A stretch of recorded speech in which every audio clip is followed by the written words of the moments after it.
it's Brak here. How are you? And really exciting stuff today. It is the showcase of the Gearguts Mega Walker B. And it looks something a bit like this.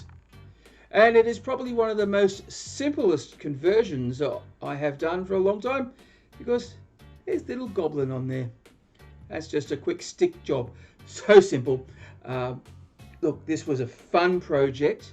I started this project way back in October, and it just wasn't feeling it, so I put it aside, and then I just picked it up recently after I did the kill rig.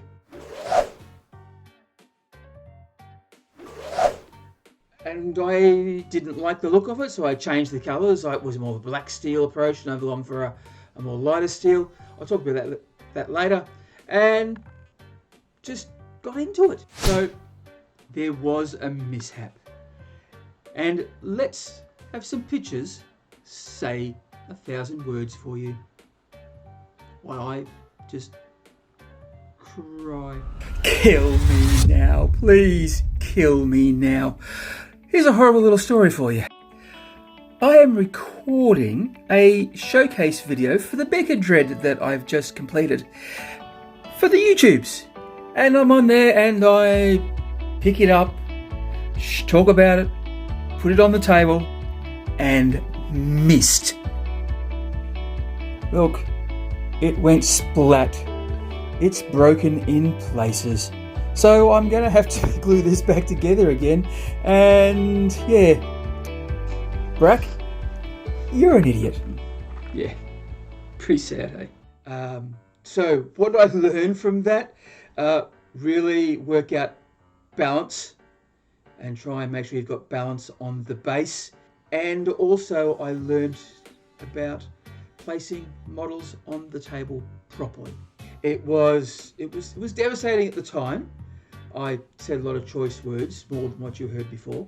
I was lucky enough that I got all the pieces together, glue it back, and you can't see the breaks unless you really, really go looking for it. So I was lucky there, but enough of that. Let's go and have a look at the model closer. Come on, come on. Okay, so here he is. He is a big boy, isn't he? He won't even fit on the camera. Right, get this focus right. So unfortunately, you can't see all of him. I've got a lot of things to talk about because I did so many different things and styles and techniques and some firsts. This was a great project. It was really, really good. I did put it aside because I wasn't having any fun with it. Then when I put it back again, I saw what I did wrong and managed to fix it up, and then just got into it for fun. I'm going to start talking about the trimming on the front here. So here, it's my usual blue and white. That's the Lothlorien blue and just the white. So I dirtied this thing up a lot more than what I usually do. So taking a bit of a leap out of the book of the Essex boys, who likes to really dirty up his models a lot. So I've tried delving into that sort of style, and I think it worked. First up, I've tried that old simple hole technique by blacking out and putting some silver around it, and then it's just there's 3 different washes and a little bit of dry brushing with the metal look there. So I've tried that. Similar sort of things on the knees. So nice pristine paint job with the knees with the blue, and then just dirty it. There is 2 washes. There's Nuln Oil and Rogueshone in there, and then I've also dry brushed with a bit of typhus, corrosion and Riser Rust, and the really dirty boots. Done the same thing. You might not see that, but in under there is actually blue, but it's just been so dirty with I made a brown wash with the Morphang Brown, and then dry brushed it with Riser Rust and the typhus corrosion there. My base, now it did break. There's a big hole in the middle from when it fell over, So I just made a little mound with milliput and then just painted over, put some more rocks on it, and gave it a little heather, just to add to the normal stuff. So the bit outside was the older base, and then I just added the new bits with a bit more rock and that, so it just gives it a little bit more depth. I really like it. I quite like it. Okay, so with the chainsaw, the red and green, that's mute green, and the Wazdaka red. On the blades is blood for the blood god, so yeah, the technical colour.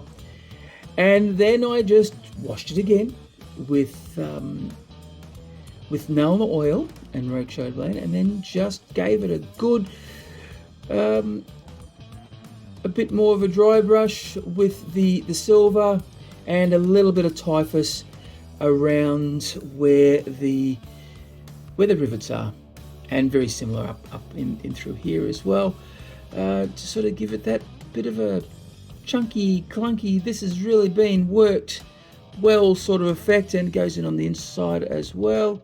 Similar sort of effects with the gun, so paint everything up blue, nice and shiny, and then dirty the bejesus out of it. Now you may see this guy up here, I didn't, that's a transfer. I've never done a transfer before in my entire life, so I thought, why the heck not? And then dirty the bejesus out of it, same sort of technique.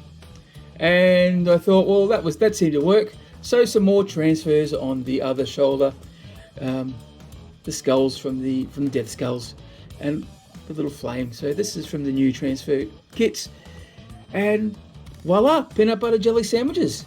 And then last but not least, I'll talk about this little guy. He's a little goblin. He's also from Gearguts Mekshop, and yeah, it's just the usual green that I do with the Warboss flesh, and there's a bit of mute green and a bit of yellow there on there, and he was washed with Beltane green, as I like to do, and a little bit of Flash Gits yellow just on the edges there. So yeah, that was that. Great project, loads of fun. It is the Gearguts Mega Walker B, which was gifted to me by Gearguts himself back through last October. And if you want to get your hands on that, go and check out this. Better still, check out the affiliate links that I have in, they'll be down below for OTP Terrain and Gearguts Mekshop. You go there and you can get it 5% off, and I get a little kickback. That'd be nice. That'd be really great for all, because you get something nice, I get something nice, and Gearguts gets something nice too. So it's a win-win-win situation, isn't it? And I do like those sort of situations where that happens. That was it. That was really good. I enjoyed it. I have some still shots I think I'm going to take, so I will show you that, and a little bit of music to go with it. So I hope you enjoy. And remember, if you are going crumping, don't forget to bash early and bash often. Wah!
Okay, thanks for watching. I hope you enjoyed that. If you did, please like, subscribe, and share. Do all the algorithmic things. And if you would like to help me out financially, there's always Buy Me a Coffee and Patreon. The links are in the description. Okay, time to toddle off. So remember, if you're going crumping, you've got to bash early and bash often.